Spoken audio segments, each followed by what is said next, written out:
From this video, you will get tips to prepare for preparing for IIA-CIA-Part1 CIA Exam Part 1. Essentials of Internal Auditing Exam. The CIA Exam Part 1 is designed to assess the candidate's knowledge, skills, and abilities related to the essential aspects of internal auditing.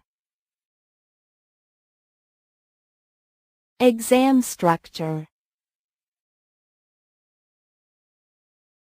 Understand exam domains.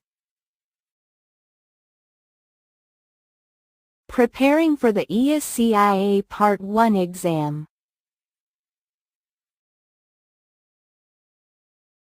One. Which of the following is the most effective way for internal auditors to determine whether ethical values are followed throughout the organization? A. Review the organization's ethical value structure and reporting procedures. B. Review what the organization considers to be ethical behavior, such as the Employee Code of Conduct. C. Review employee survey responses and follow up on those that suggest weaknesses in the ethical climate. D. Review the organization's records to ensure all employees have signed statements that they will follow ethical practices. 2. An internal auditor is performing testing to gather evidence regarding an organization's inventory account balance and is mindful of the possibility that the sample used might support the conclusion that the recorded account balance is not materially misstated when, in fact, it is. The auditor's concern best describes which of the following risks? A. Incorrect rejection risk. B. Incorrect acceptance risk. C. Tolerable misstatement risk. D. Anticipated misstatement risk. 3. Which of the following is the most appropriate way to ensure that a newly formed internal audit activity remains free from undue influence by management? A.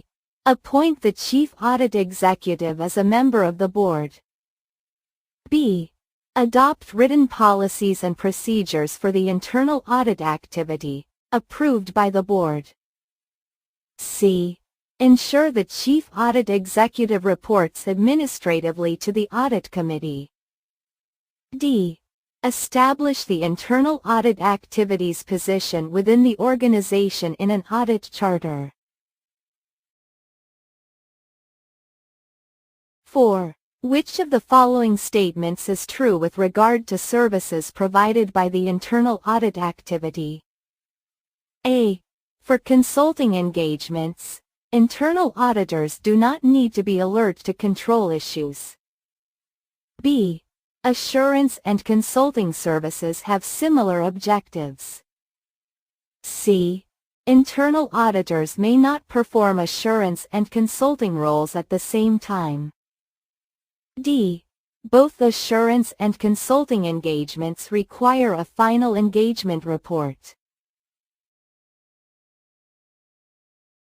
5. Which of the following is most likely to be considered a control weakness? A. Vendor invoice payment requests are accompanied by a purchase order and receiving report. B. Purchase orders are typed by the purchasing department using pre-numbered forms. C. Buyers promptly update the official vendor listing as new supplier sources become known. D. Department managers initiate purchase requests that must be approved by the plant superintendent. 6. A Chief Audit Executive, CAE, identifies that the internal audit activity lacks a necessary skill to perform a management request for a consulting engagement. According to IIA guidance, which of the following is the most appropriate action the CAE should take regarding the request? A.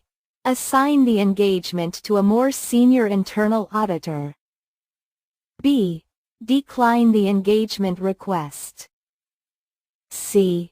Allow the internal auditors to acquire the needed skills while performing the engagement. D. Supervise the assigned internal auditors throughout the engagement. 7. An internal auditor is updating the risk register for risks identified during a recent organizational risk assessment. According to the standards, which of the following would the auditor include in the risk register? A. Management's acceptance of inadequate controls for cybersecurity risk. B. Discussions with senior management relating to a new revenue stream. C.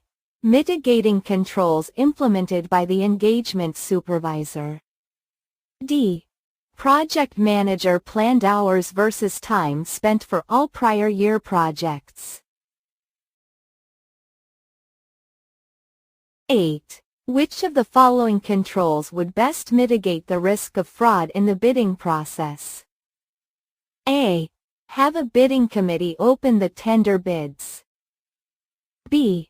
Restrict the time to submit tender bids. C. Keep minutes of pre-bid meetings. D. Allow the higher tenders to rebid. 9. An internal auditor believes that the internal audit activity's independence is impaired. Which of the following actions should the internal auditor take first? A. Report the impairment to senior management. B. Discuss the impairment with the audit manager. C. Ascertain the best approach to disclose the impairment. D. Decide on the extent of impact of the impairment. 10. Which of the following best demonstrates conformance with the standards relating to continuing professional development of internal auditors? A. Regulatory approval from an accrediting agency. B. Self-assessments against a competency framework. C. Approval and sign-off from the Board of Directors. D. A review by external auditors on an annual basis.